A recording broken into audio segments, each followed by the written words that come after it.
कि भोजपुरी में ना बोले, अवधी में ना बोले, इसका विरोध है, विरोध अंग्रेजी का, खंडी में ना बोले और उर्दू क्या वकालत कर रहे हैं। ये बड़ी विचित्र बात है। आप मुझे बताइए, मैं इसीलिए कहता हूं कि आप समाजवादियों का चरित्र ही इतना दोहरा हो चुका है, इतना दोहरा हो चुका है कि अपने बच्चों को भेजेंगे इंग्लिश पब्लिक स्कूल में और दूसरों के बच्चों को बोलेंगे कि एक गांव के उस विद्यालय में पढ़े जहां संसाधन भी नहीं है। ये दोहरा आचरण और जाकी रही भावना जैसी प्रभु मूर्ति देखी बिन तैसी, यह तो आचरण आप लोगों का है। इसीलिए आपने कल भी भोजपुरी का विरोध किया, अवधी का विरोध किया, बुंदेल। माननीय मुख्यमंत्री, अध्यक्ष जी, उत्तर प्रदेश के विभिन्न बोलियों को, भोजपुरी, अवधी, ब्रज और बुंदेलखंडी को इस सदन में सम्मान मिल रहा है और हमारी सरकार तो इन सब के लिए एक एकेडमी का भी गठन, अलग अलग एकेडमी के गठन की कार्रवाई को भी आगे बढ़ा रही है। ये सभी हिंदी की उपभाषाएं हैं, यानी हिंदी की बेटियां हैं। भाषा की समृद्धि के आधार हैं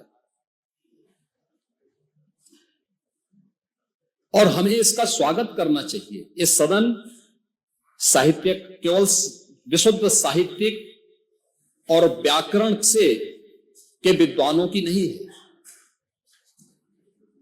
आम जन का प्रतिनिधित्व करने वाले माननीय सदस्य समाज के विभिन्न तबके से आए हैं।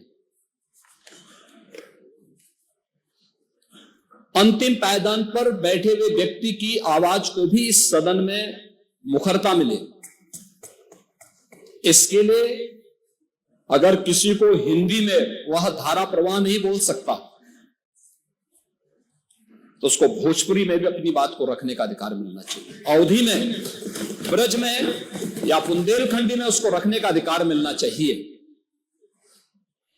ये कौन सी बात हो गई कि भोजपुरी में ना बोले, अवधी में ना बोले, इसका विरोध है, विरोध अंग्रेजी का, खंडी में ना बोले और उर्दू क्या वकालत कर रहे हैं। ये बड़ी विचित्र बात है। आप मुझे बताइए, मैं इसीलिए कहता हूं कि आप समाजवादियों का चरित्र ही इतना दोहरा हो चुका है, इतना दोहरा हो चुका है कि अपने बच्चों को भेजेंगे इंग्लिश पब्लिक स्कूल में और दूसरों के बच्चों को बोलेंगे कि एक गांव के उस विद्यालय में पढ़े जहां संसाधन भी नहीं है। ये दोहरा आचरण और जाकी रही भावना जैसी प्रभु मूर्ति देखी बिन तैसी, यह तो आचरण आप लोगों का है।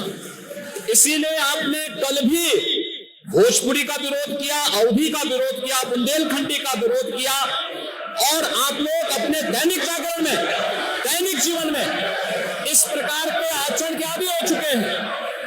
और इसलिए अध्यक्ष जी, इसका अभिनंदन हम लोग करते हैं और इन बोलियों को सम्मान मिलना चाहिए। इनके संरक्षण के लिए ही हमारी सरकार भोजपुरी एकेडमी का गठन कर रही है, अवधी एकेडमी का गठन कर रही है संत तुलसीदास जी के नाम पर। इसी के आधार पर ब्रज भाषा इतनी समृद्ध भाषा है। सूरदास जी ने अपनी सभी रचनाएं उसी भाषा में दी हैं।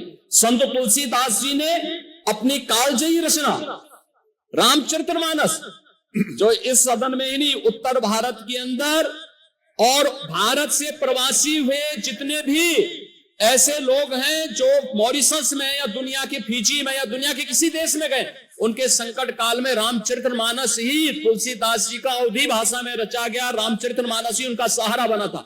और आज जब उसको सम्मान मिल रहा है तो आप उसका विरोध कर रहे हैं। बड़ी विचित्र सी स्थिति है। आप हर अच्छे कार्य का समाज, आज के यही ढोंग है आप लोगों का, यही ढोंग है। हर अच्छे कार्य का आप विरोध करेंगे, हर अच्छे कार्य का आप विरोध करेंगे। हर अच्छा कार्य जो प्रदेश के हित में है, देश के हित में है, आप उसका विरोध करेंगे। और मुझे लगता है इस प्रकार के विरोध की निंदा होनी चाहिए और हम इसका समर्थन करते हैं जो उत्तर प्रदेश की बोलियों को सम्मान मिल रहा है। मैं आपका धन्यवाद करूंगा और विधानसभा सचिवालय को इस बात के लिए धन्यवाद दूंगा। कल हम लोगों ने यहाँ पे इसका शुभारंभ किया, समाजवादी पार्टी ने उसका विरोध किया है और मुझे लगता है कि प्रोसीडिंग का हिस्सा होना चाहिए, इनको समाज के सामने एक्सपोज करना चाहिए। अपने बच्चों को ये लोग पढ़ाएंगे इंग्लिश स्कूलों में, और दूसरे के बच्चे के लिए अगर वो सुविधा सरकार देना चाहते हो, कहते नहीं उर्दू पढ़ाओ इसको, यानी उसको मौलवी बनाना चाहते हैं, कठपुल्ला पर जोड़ते इसको ले जाना चाहते हैं। ये नहीं चल सकता। उर्दू भी इस प्रदेश